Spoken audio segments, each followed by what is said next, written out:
guardians, students, and friends to the Hill-Chauncy Hall School commencement exercises for the class of 2019!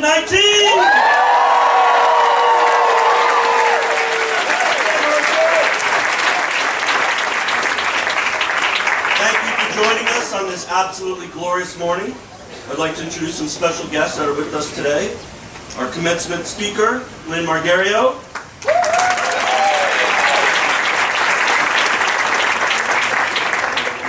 Joining our board chair, B.J. Rudden, we also have many other trustees, including Margaret Allen, Rhonda Bentley-Lewis, Chuck Black, Selvina Chemekovich, Francesca Kalina, Charlie Evangelakos, Ben Keese, Mark Hardman, Alden Harrington, Babu Krishnamurthy, Todd Lemke, Charlotte Merrill, Tom Mulvihill, Bill Ryan, Kim Shaka, Rich Testa, Jenna Lee Ward, and Jeff Wool. Thank you, trustees, for being here today.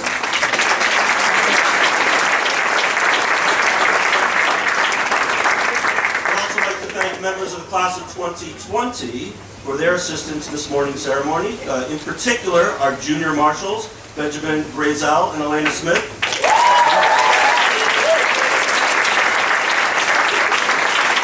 And also three ushers, Jasper Kahn, Sarah Murphy, and Meg Reyes.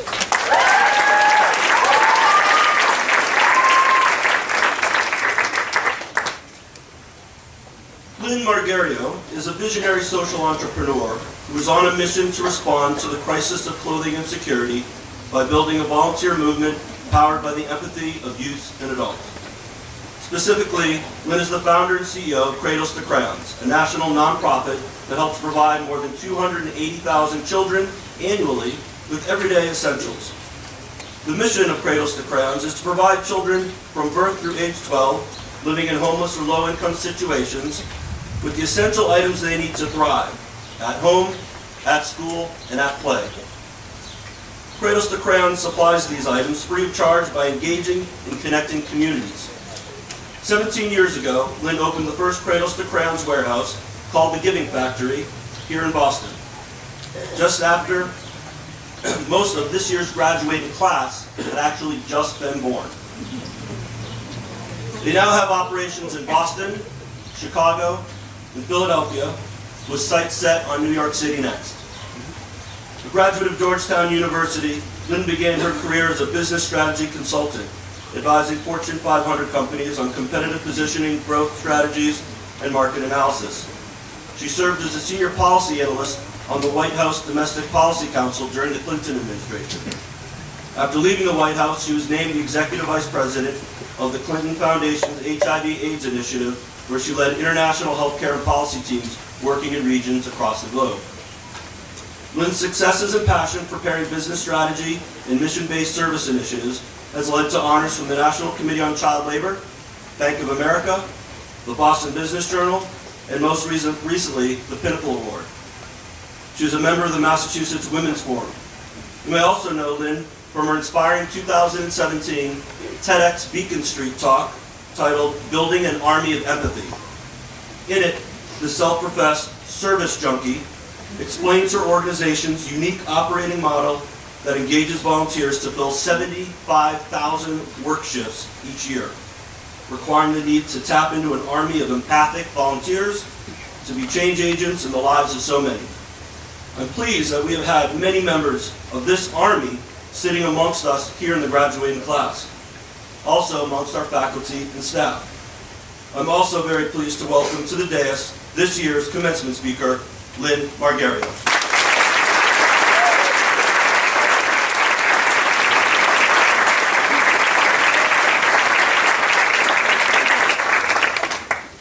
Hello, we couldn't have asked for a more beautiful day.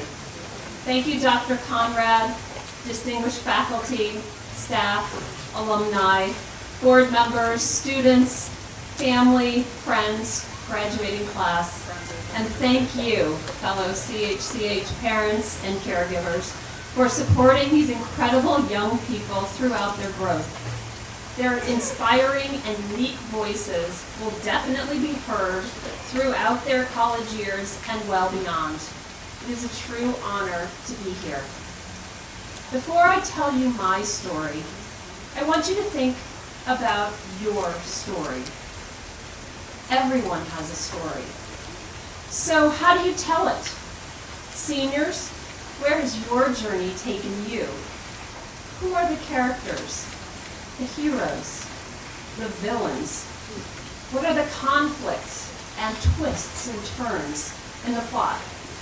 And more importantly, what are your stories?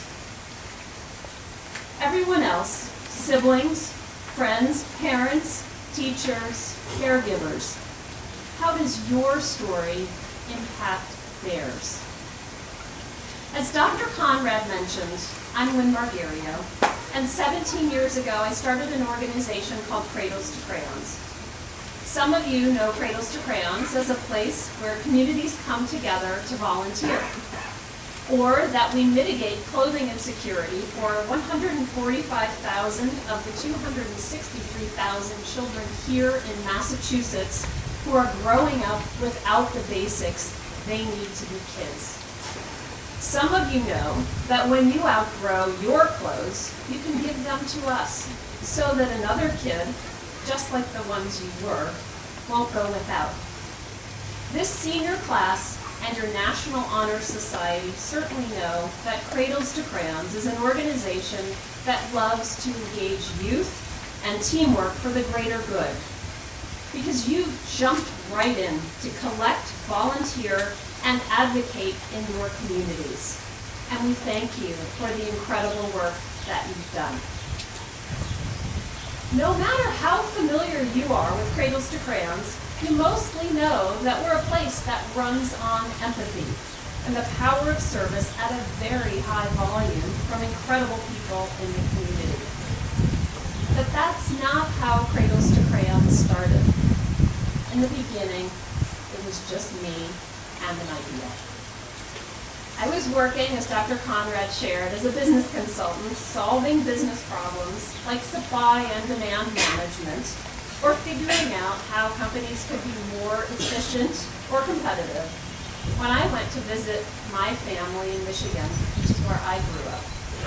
We had 2 new babies in the family, and when I got to my sister's house, I noticed how all this baby stuff had taken over her home. It was everywhere. And guess what? Most of it wasn't even being used at the time.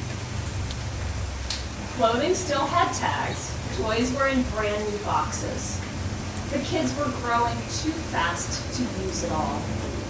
I didn't have kids of my own at that time, so I really didn't get it. But what I did get is that all this stuff was in this house not being used. And I was sure there were other families, other kids, who didn't have the things they needed. Could I use the skills I had to bridge that gap? How would I even approach this? Well, I was going to have to figure it out. And that was a life-changing moment in my story. It was also the first chapter in the Cradles to Crayons story, which wouldn't even be called Cradles to Crayons until much later. But I really had no idea what was about to happen at that point. Was this a good idea? A ridiculous idea? Something people needed? Wanted? So I asked around. I started calling schools and other children's organizations to find out what their families needed. I was reaching out to community organizations to see if they would host a collection and what they had to give. It was just me and my idea. And it was scary. And my confidence came and it went. Because it was just me. And I felt like I had no business doing what I was trying to do. And I was asking for a lot of favors. I was collecting car seats covered in Cheerios. I was trying to be a graphic designer because I wanted to look a little more established and gain some credibility. I was distributing things that some people wanted some of the time. I was assembling shelving to store things, and if you ask anyone in my family, I am the least mechanically oriented person they know. I was driving around Boston trying to connect all these dots and getting terribly, terribly lost because this was pre-GPS. This is not what I had studied at Georgetown. But then, one of my business consulting colleagues got really excited about what I was trying to do. And she would help me sort through these boxes of donated clothes for hours. Denise loved folding those donated baby outfits. And it gave me joy to be around her enthusiasm. And then another colleague joined in, Marcus, and he became the master toy tester. And his energy was infectious too. And I felt like maybe what I was doing wasn't so out there, because now we were doing it. And we were doing it together. And then there were my family and my friends. They were invested because they were invested in me. Not only did they add to the momentum of excitement, but they could also give me honest feedback, brutally honest feedback sometimes, to help me figure out what the heck I was doing. They were the ones who let me go way out on a limb, but would stop me right before I fell and embarrassed myself. Sometimes I would feel like I was just nagging people who were tired of hearing from me. But my family and friends, they were the ones who gave me the strength and the focus to keep on going. It can be daunting to ask your family, friends, neighbors, colleagues for help when you need something. It can be risky to ask people to support you when you have an idea. You don't know if it's going to work. You don't know if the whole reason why you are telling everyone it's worth it will ever even come to fruition. You just know that you know some things, but you don't know everything. And that, yes, a sneaking suspicion is something you can use to make a difference. Of course, taking a leap of faith is just that, a leap. A leap that might land where you want, or it might not. But regardless of where I was going, this idea of Cradles to Crayons was now the main character in my story. And this main character was bringing communities together to invest in our children. As we continued on, we had thankful, enthusiastic supporters. We were able to commit to rent our first Giving Factory warehouse in Quincy. Of course, it was only a whopping 4,000 square feet on the second floor of an old industrial building, up a hill, around a corner, in a dead end. But it was ours, and it was something. Despite everything seemingly coming up roses, in those earlier and very vulnerable days, we also heard things that were really hard to hear. Like, you'll never get people to give you good quality things. You're just going to get their junk. It's really hard to raise money for a new nonprofit, so be ready for that. And most importantly, the families we work with have been burned before. We need to know you're real. We can't risk promising resources that never come through. There are always new conflicts, new villains. I knew I had to make decisions to move my story forward. How did I want to write this resolution? How will I continue my story? Now I want to ask you, how do you want to keep writing your story? Despite barriers, challenges, and more things to rattle my confidence, there were a number of things that were going well. Cold calls were easier than I thought, and people were excited to provide and receive help. I remember coming to the Giving Factory one morning and it being full of people. People I didn't even know. Word had spread, and now the warehouse was full of community members who believed in what we were doing and wanted to join us. And these were not just people. These were young people. We had kids, we had tweens and teens and young adults. And guess what? They thought Cradles was doing something amazing. But they also thought it could be improved. And man, did they tell us about how we could improve it. So this is where my story becomes a prologue to many, many other stories. This is where other people started to shape Cradles to Crayons. And Cradles to Crayons became part of their story. And these new stories, they were all about making change for the better. So here's just one story. One day I came in, it was a beautiful spring day, not unlike this one. And there were these teenagers who were chipping in and doing whatever projects looked like where their help was needed. They were from different schools, they didn't know each other, but what drew them together was a desire to make a difference.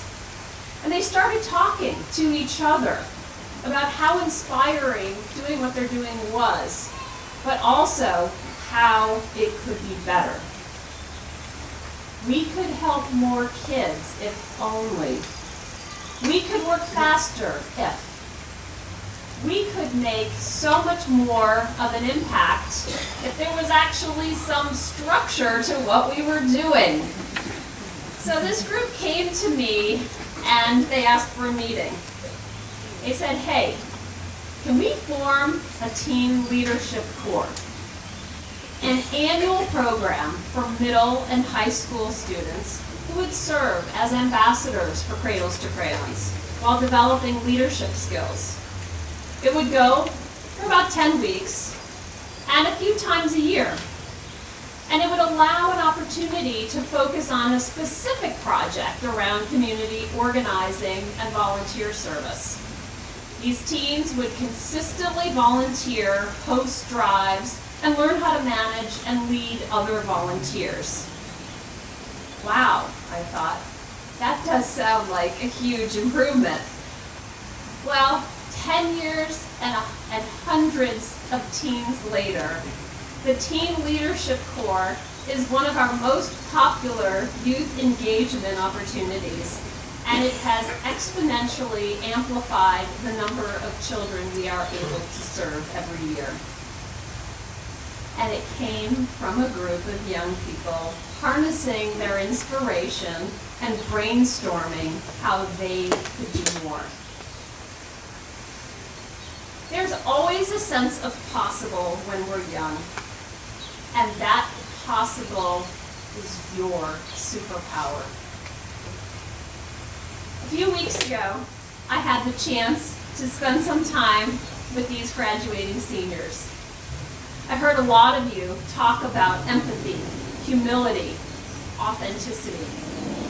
And while some of you have had it easier or harder than others, you have all needed help faced transitions, and used courage to embrace the unknown and let go of the known. You all know what it's like to embrace your own differences and respect the perspective of others. You are aware of your stories and the stories of those around you. You believe in your sense of self and elevate the individuality of one another. You allow yourself to be vulnerable, trusting that it will build your confidence. And when you see barriers, you break through them. It is this integrity, honesty, and understanding that is exactly what will guide you through your own stories of possibility. This sense of self, while also seeing the world through the lens of those around you, brings us together to make anything possible. How do you want to keep writing your story? One of our cultural values at Cradles to Crayons is we are one and we are stronger together. And you may not be surprised that this came from a group of junior staff. So, we are one and we are stronger together. While you are writing your stories, I encourage you to find your people. Surround yourself with others who respect and elevate your truths. Be part of each other's stories. Start your movement. Or be part of someone else's. Every single graduate in this room has the opportunity to enact change for the better. Even if you have no idea today what that's going to look like. I certainly didn't. And those bumps and bruises you'll certainly get along the way, you'll figure those out. There's an old saying, no idea where it comes from, I just know that it's old. Those who say it cannot be done should not interrupt the person doing it.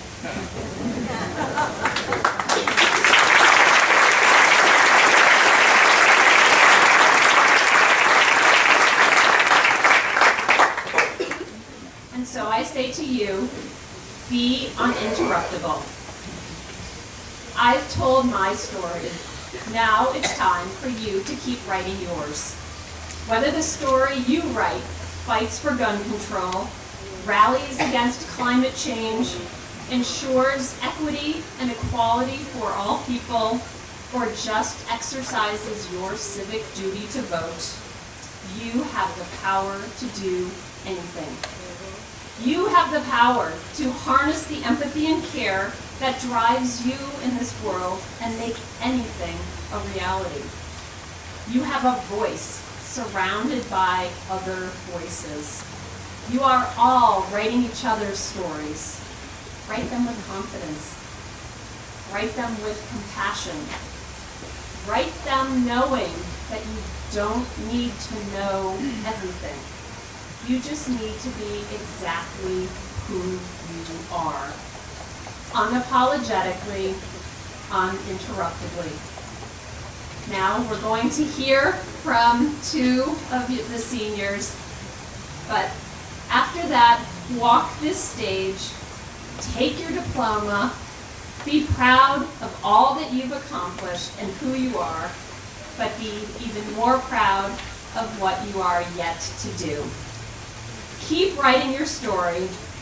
It's your turn to bring us all together and make anything possible. Thank you.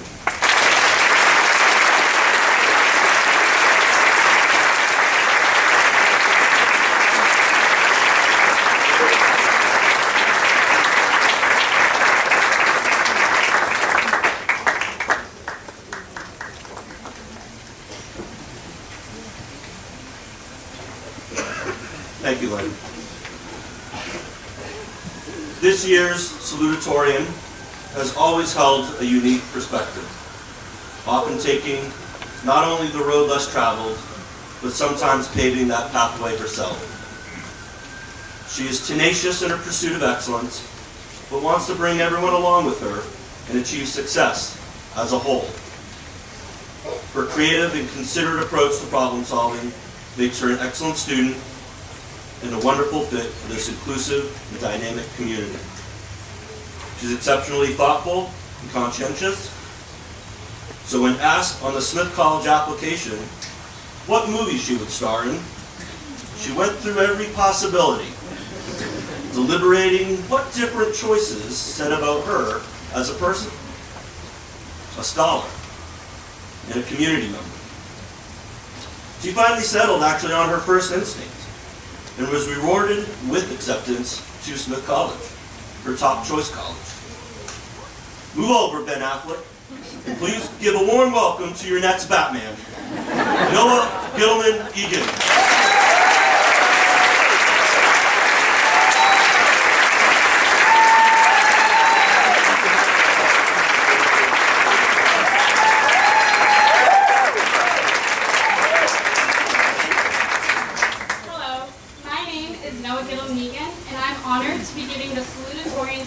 For the 2019 graduation ceremony. First, I would like my family to know that my speech today is in honor of Saba. So, today is a day that came faster than I think we all thought it would. It feels like just yesterday we were all suited up in helmets and life jackets for our whitewater rafting orientation. Even farther than that, it may feel like just yesterday there were only 33 of us in the freshman class. Since freshman year, we have almost doubled in size, making us the largest graduating class since the 90s. And you know what that means. Everything is probably going to fall apart once we leave. This change for the school will be bittersweet. On the one hand, after we leave, the coaches are going to be at a loss as to how to fill the big shoes we will have left behind. The administration won't know what to do with themselves without the strong leadership presence on campus. Teachers will be losing children they may have raised since freshman year. It will be very drastic and upsetting. But on the other hand, we're out of here, so we're really pumped. First, I want to talk a little bit about my own journey here. I have personally experienced the difference a private school education can make, both academically and socially. Academically, I struggled a lot in public school. In elementary and middle school, I was significantly behind my classmates in all sectors of education, and this concerned my parents. Like many people with learning disabilities, academic struggles became a focal point of my childhood. I began seeing a tutor when I was in second grade, and after 5 years of working together, Robin became a family friend. However, just because we were close didn't mean I made it easy for her. There were many times I would sit at her kitchen table and pout or even cry with frustration at the work in front of me. I saw academic advisors and got testing done to establish what I needed in order to be comfortable and successful in school. However, my public school was simply not equipped to accommodate my needs. Left hanging at a certain point, I simply gave up trying to understand new material. I frequently threw my hands up and eventually accepted that I would never be successful in the way that I aspired to be. However, in 9th grade, I made a decision. It sounds cliche and silly, but it is very true. I simply decided that I would be better. I decided that I would work hard enough so that academics might someday come easily to me. That I would embrace challenges instead of run from them. I decided that I would eventually become a competitive student and that I would end up at my dream college as a result of my hard work, and that is what I did. I used my freshman year as a catch-up where I challenged myself and worked tirelessly to learn about work ethic and academic skills. I came out on the other side with an obsessive collection of planners and notebooks, a strong work ethic, and a love for news and knowledge. This journey led me to CHCH, and it was here that I was able to take advantage of my new academic confidence. Not only did CHCH give me the private school support I needed in order to succeed academically, it also gave me a place where I could make my own voice. If any of you have been within a half mile of me, you know that I'm loud. I'm talkative, opinionated, maybe a little bossy. In public school, these were all traits that I was embarrassed to have. There, I felt as though who I was, an outspoken girl, was not who I was meant to be. I remember frequently getting shut down for being too talkative. However, I remember noticing that when the boys were being loud and bossy, no one judged them the way they did me. It was not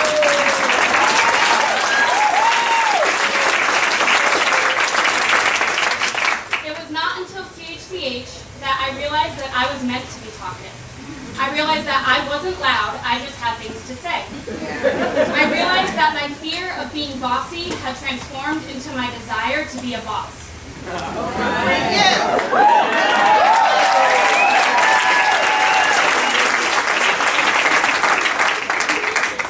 Here, I learned that being upfront and having strong opinions is not a negative personality trait. In fact, I realized that as women, we are almost obligated to be strong-willed and passionate about our interests, politics, and who we are. It is for these reasons that I will be eternally grateful that my parents were able to make a private school education attainable for me. Now, students, you can pay attention because I'm going to start talking about you. I believe that we as a class had the most fun. We all looked the best at prom, whether wearing a Batman suit, a spaceman suit, or polo wear. We had awesome senior presentations consisting of Rubik's Cubes, hacks for hungry hippos, and strange drink concoctions. Families, you just had to be there. I've actually heard that our senior presentations were so extraordinary and innovative that seniors will now be given restrictions on what they can talk about. These are the things I want to remember from my time here. I want to remember my AP Gov study session the Saturday before our exam. There's nothing that preps you for a test better than mildly spicy Costco chicken wings, Kahoot tests, and McPhail finally saying something encouraging. We've seen each other through physical obstacles, torn ACLs, because Melanson is essentially one of us, broken bones, hey Gus, watch out for that bench. Watch out for that bench. One lost and then recovered front tooth, sorry, and also congratulations, Mr. Bubar.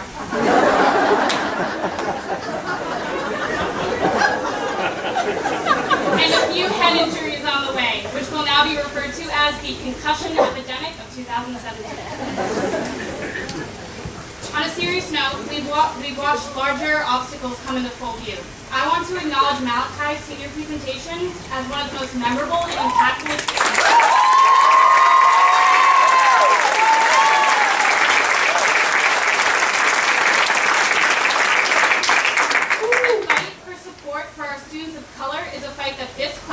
Specifically the students of color, can take pride in for leaving as a legacy. It is a fight that will now be handed down to classes to come, and it is an issue that as a community we should all continue to strive for improvement on. It is a fight that I am so proud to have witnessed, and one that I am hopeful will continue to be pursued. Throughout the 4 years, we may not have all been friends. However, today is the day that these differences will be put aside. It is a day that we will all be celebrating a new chapter, and a day that we will all remember for the rest of our lives. Every other day, we may have been able to pass each other by, participating in different activities and spending time with different people. But today is the day that we will all be entering and leaving Chapel Hill-Chauncy Hall together as one. Thank you.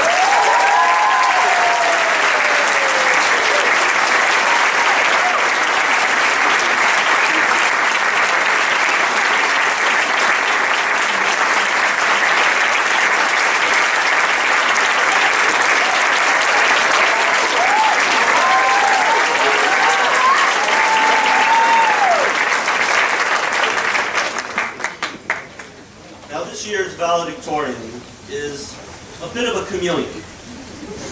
He fits in with a range of cohorts, not only because he understands how to fit into groups, but also because he provides something original. He's inquisitive and thoughtful, a wonderful blend of steadfast conviction and intellectual flexibility. He's an artist, a filmmaker, and he sees the world through his own lens. This young man can be a quiet observer or a witty and insightful contributor. He has a great sense of humor, but with absolutely no bite. He is inclusive and considerate and adds these qualities to his intellectual curiosity and academic skills to be a wonderful addition to any classroom, especially ours. In the fall, he will also add to the classrooms, residence halls, laboratories, and editing studios at Ithaca College. Please welcome the creative and enterprising Noah Dunn.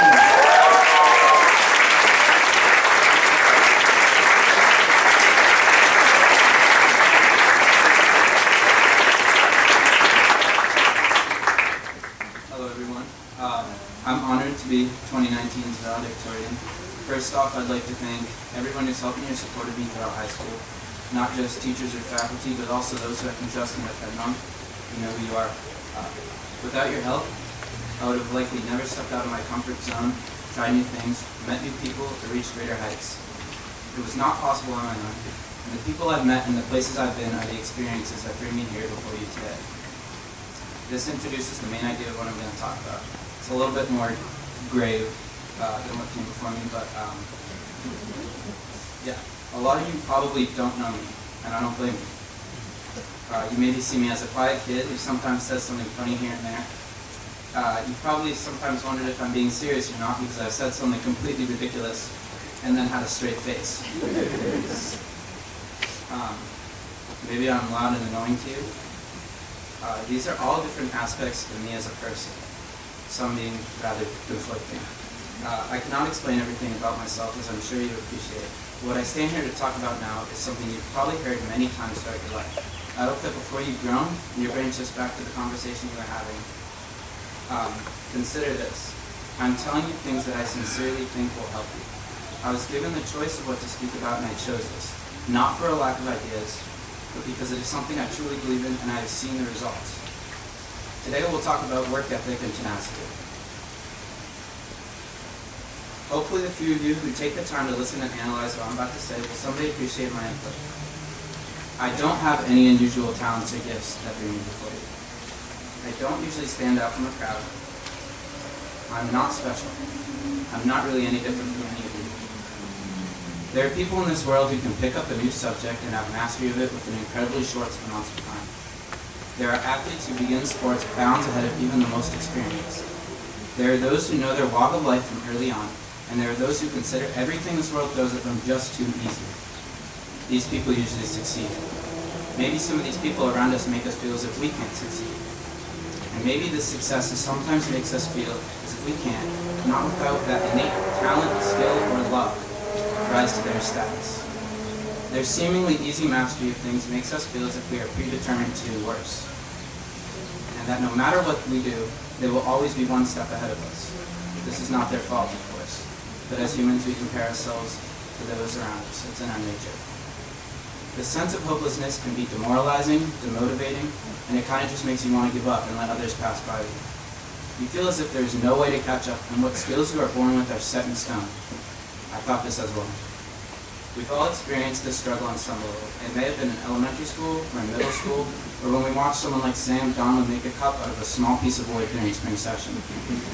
We've looked around and worried that we were never going to be smart enough, athletic enough, or strong enough to make ourselves recognized, and that because of this, we were seemingly bound to fail. It can be hard to see others outperforming us in these areas and look at yourself and say, why does this happen to me? I cannot emphasize enough how important it is to see that comparing yourself to others is useless. I know for me, I blame schools or people around me for my struggles, and you may have too. You may have even blamed yourself, all without understanding that you have the power to change the situation, yourself, and the outcome. Take a second, take a step back, and look at this obstacle not as one giant problem, but as 1,000 small ones. Start to solve them, one by one, until you reach what you're aiming for. For me, it began as a decision to be kind to people who I once blamed for my problems, instead seeing them as examples and models of success, but not singular or irreplaceable options. It started as embracing the opportunities to grow instead of worrying about the challenges I couldn't overcome. It began as one tiny, fleeting feeling of success. And success is addictive in that way. And when I realized that I helped recreate that feeling, it left me wanting more. By no means is this easy, and in no way will this occur instantly. But see the possibility and not the roadblock, and it will change your life forever. Don't get me wrong, I wouldn't call myself successful in life yet, and I wouldn't place myself above any of you.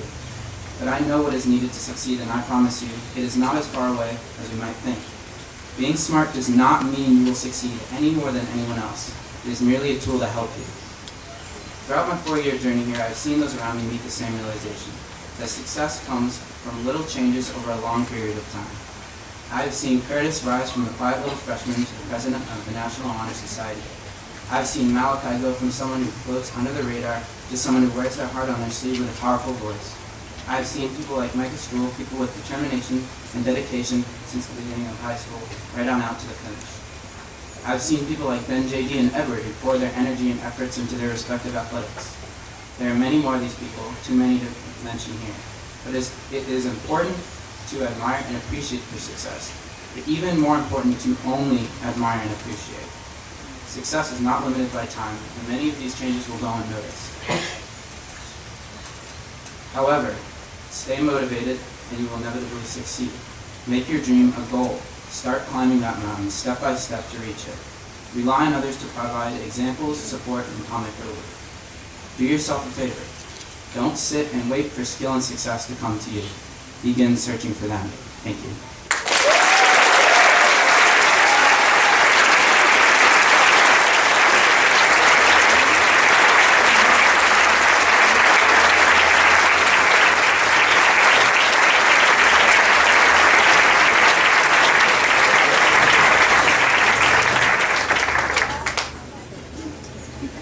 B.J. Rudman, Chair of the Board of Trustees, will now present the diplomas to the members of the class of 2019. I would also like to invite the newly appointed Chair of the Chapel Hill-Chauncy Hall Alumni Council and member of the class of 2010, Sean Mulvihill, to join us on the dais for the presentation of Alumni Society membership certificates.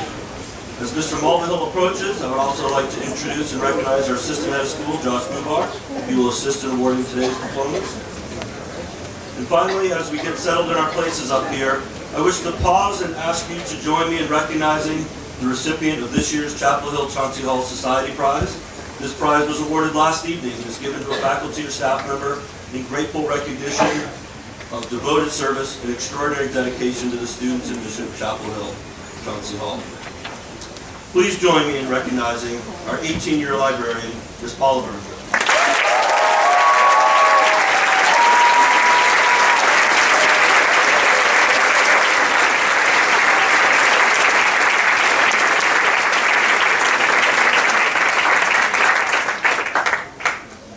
As members of the class of 2019 come forward to accept their diplomas, you will notice that a dozen seniors are wearing gold cords to represent their membership in the National Honor Society. We now invite each of our graduates to come forward for recognition as his or her name is announced.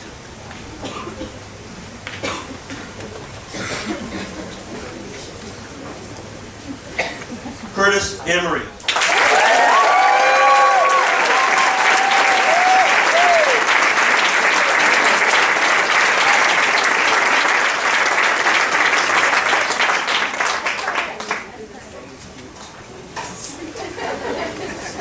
Gabriel Arnell.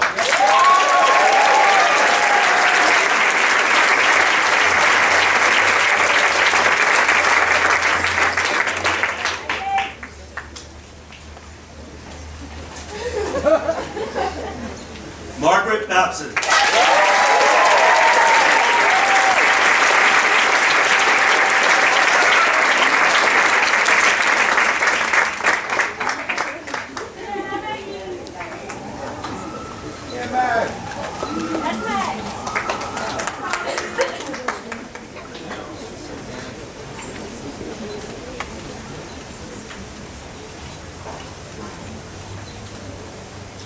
Cameron Barker.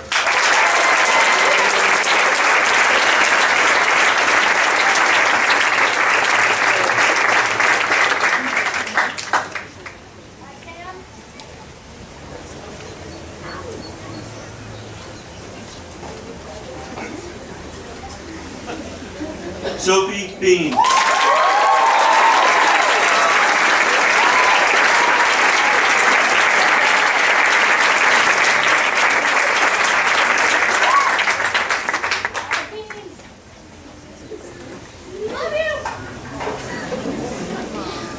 Jillian Burns.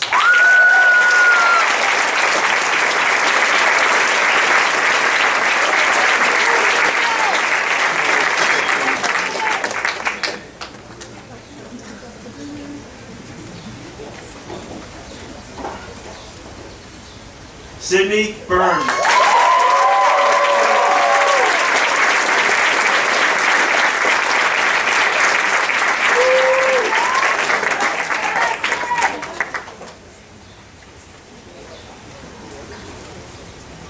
Emily Kerrigan.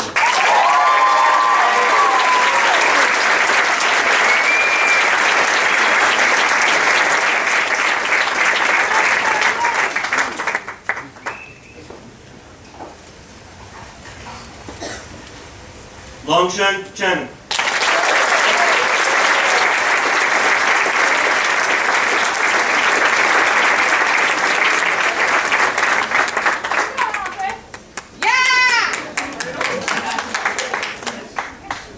Sarah Clifford.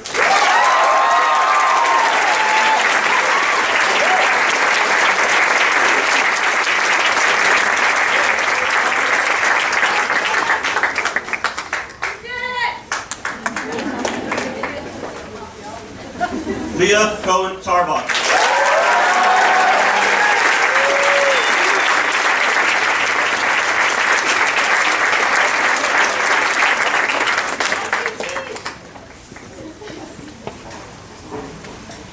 India Kali.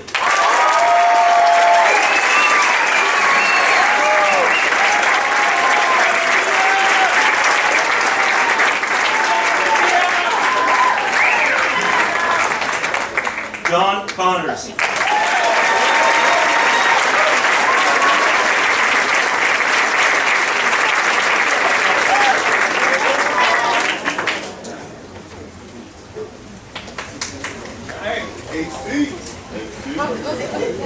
Anna Courtney.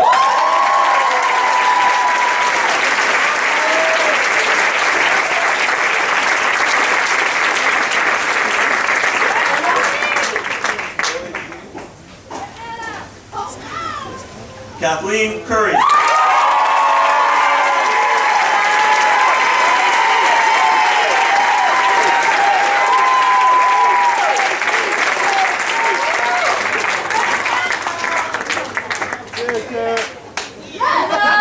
Noah Dunn.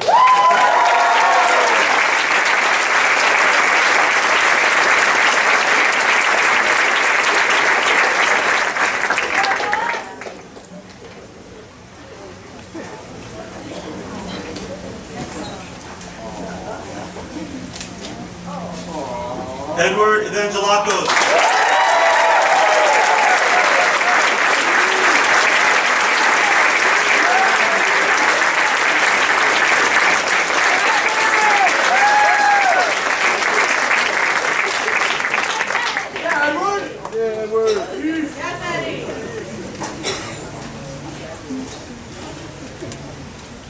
Angelina Anush Paletti.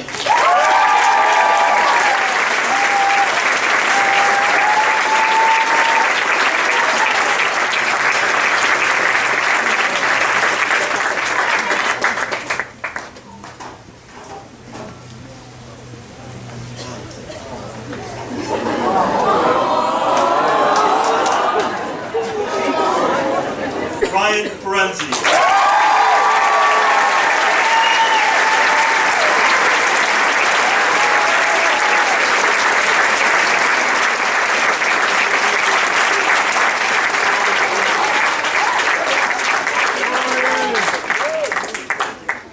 Caroline Gager.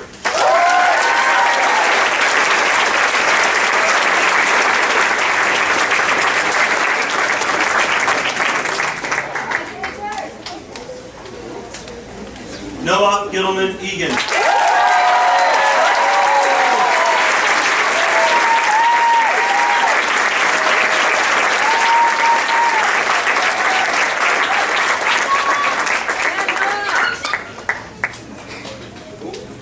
Michaela Griffiths.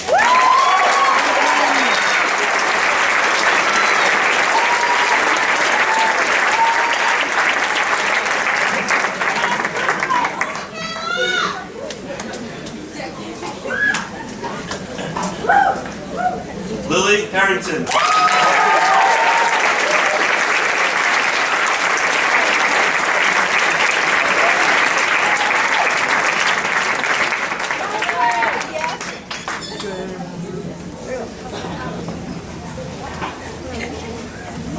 Samuel Erstick.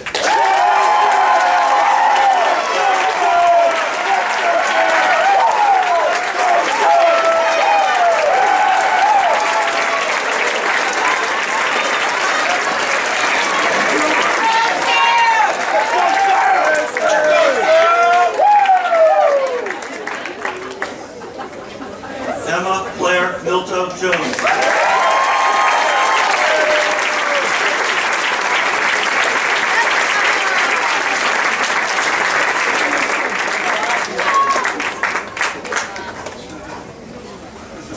Benjamin Jorgensen Duffy.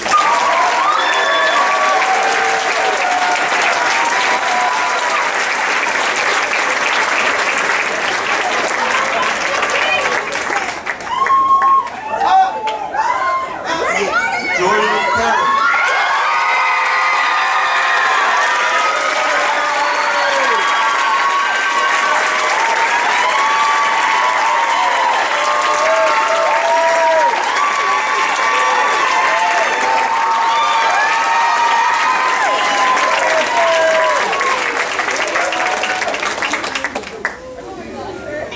James Kirk.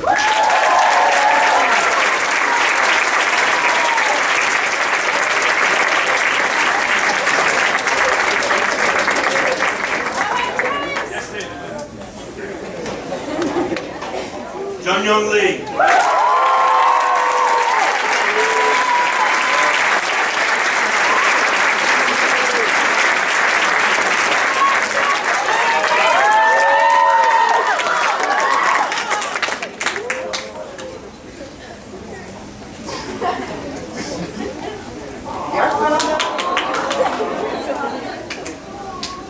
Candace Lewis.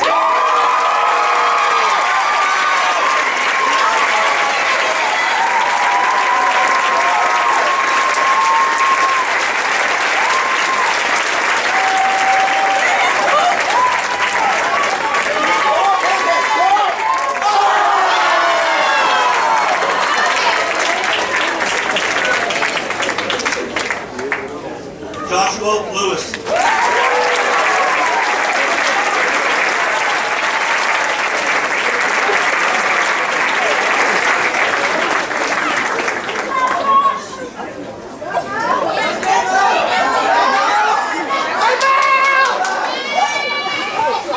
Malachi Longwell.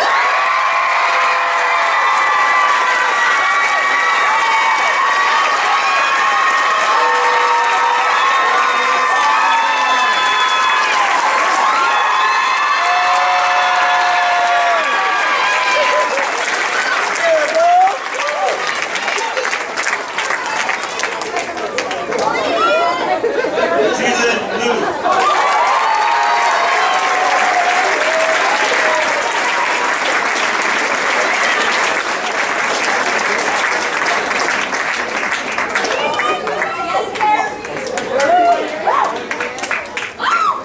Emma Maniscalco.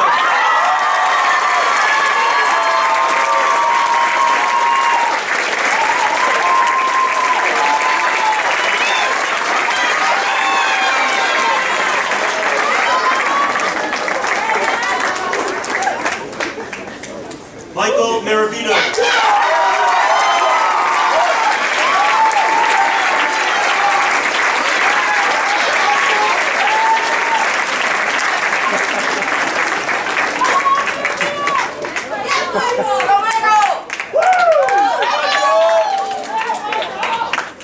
Emma Middlestead.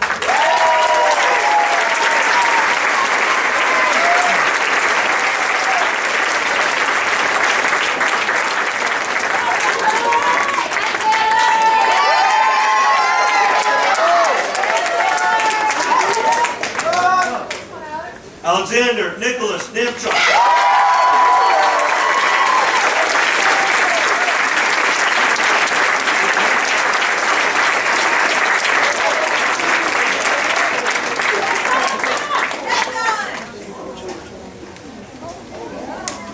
Linjuo Liu.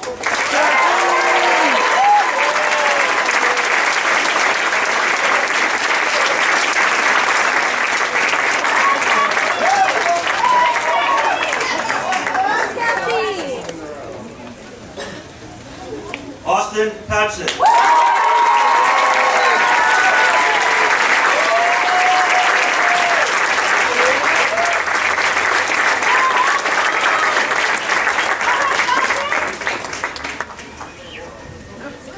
Caroline Frommer.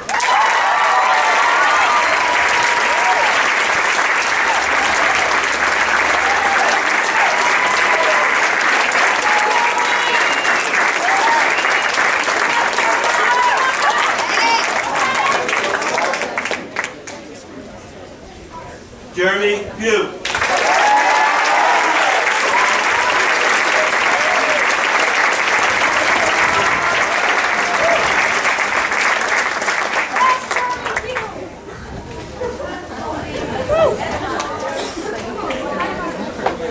Alexis Roline Spector.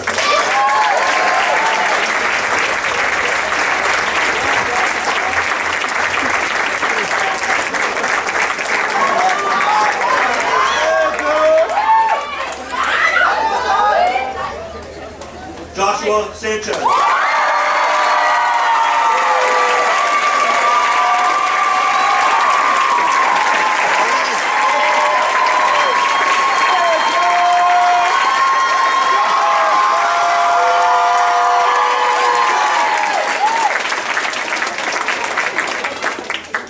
Tyler Sandy.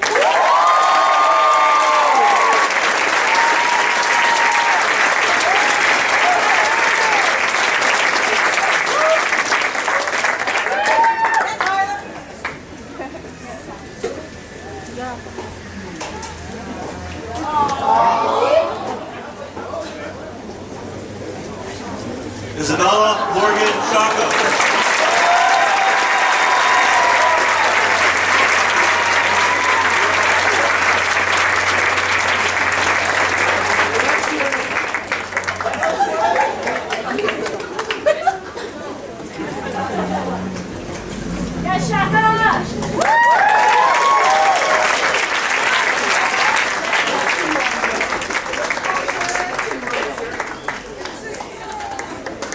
Shane Sherman.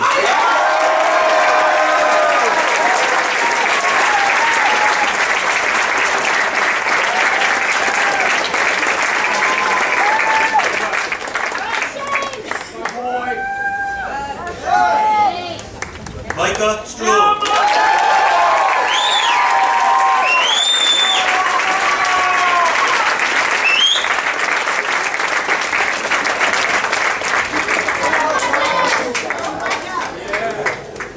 George Vaughn.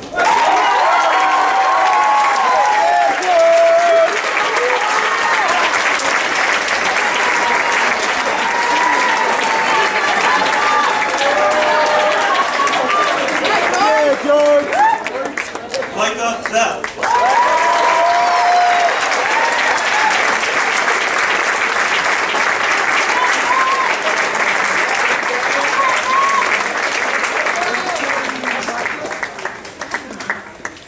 Minji Wei.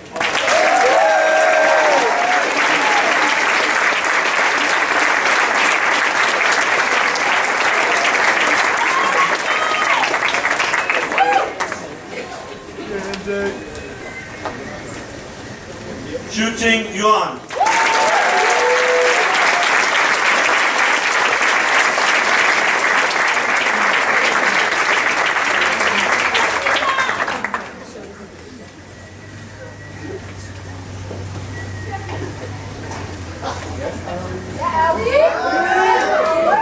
Hylan San.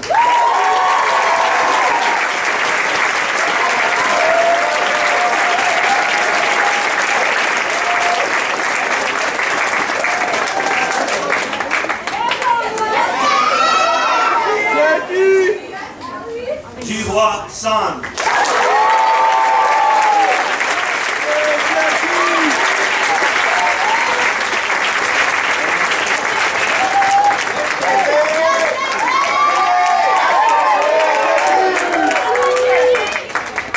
Wei San.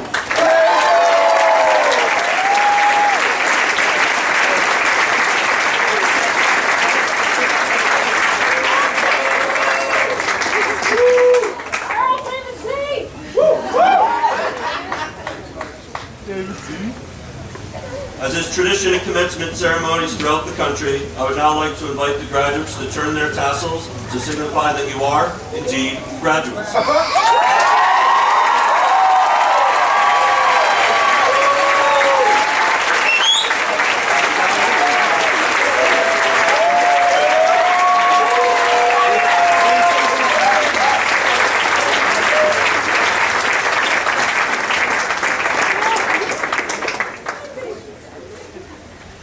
class of 2019, this is both your day of looking back on your time as a student here, reflection, and looking ahead at what you want to do with the lessons learned along the way, projection.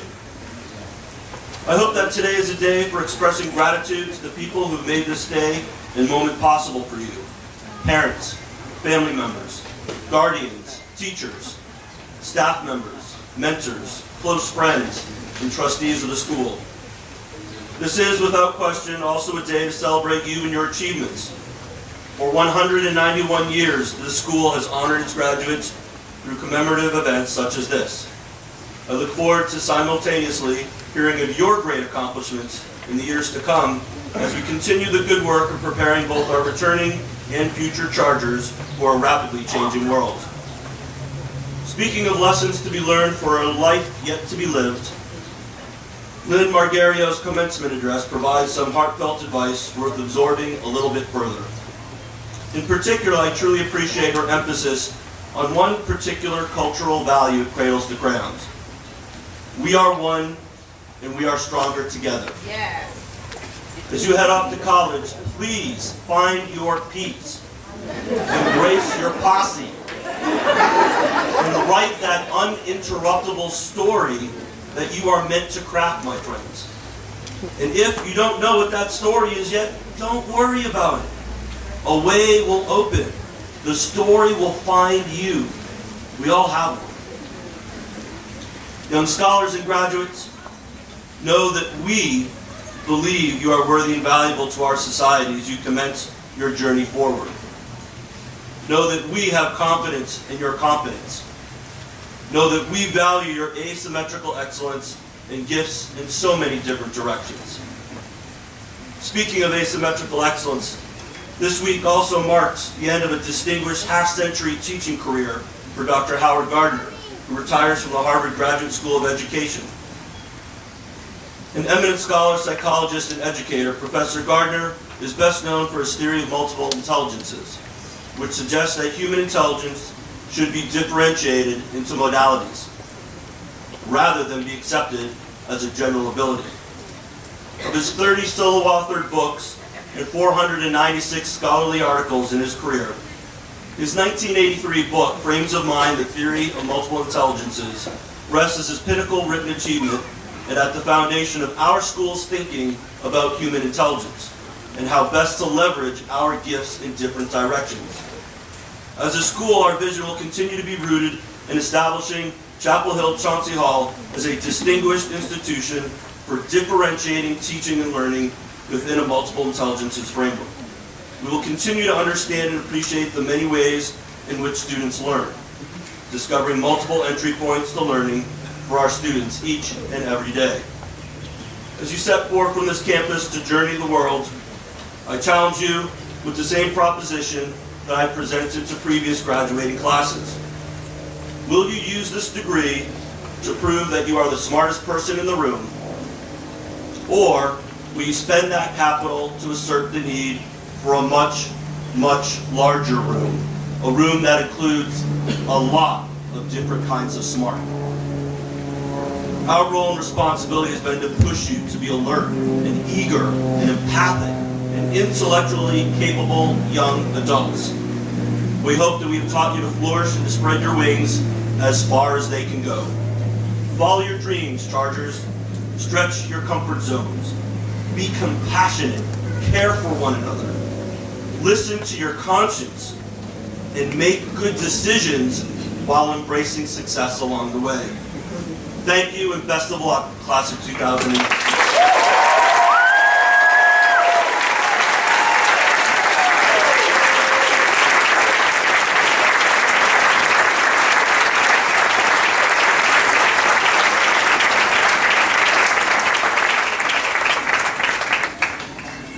This concludes the commencement exercises for the class of 2019. We would appreciate your patience as the administrators and guests on the dais exit. As is our custom, the trustees and faculty will follow and form the receiving line extended around to South Hall Circle directly behind me. The seniors will then recess in order to say goodbye and thank the faculty, staff, and trustees. We invite family and friends to proceed directly to Beaver Gymnasium for the graduation reception. Good afternoon, and thank you.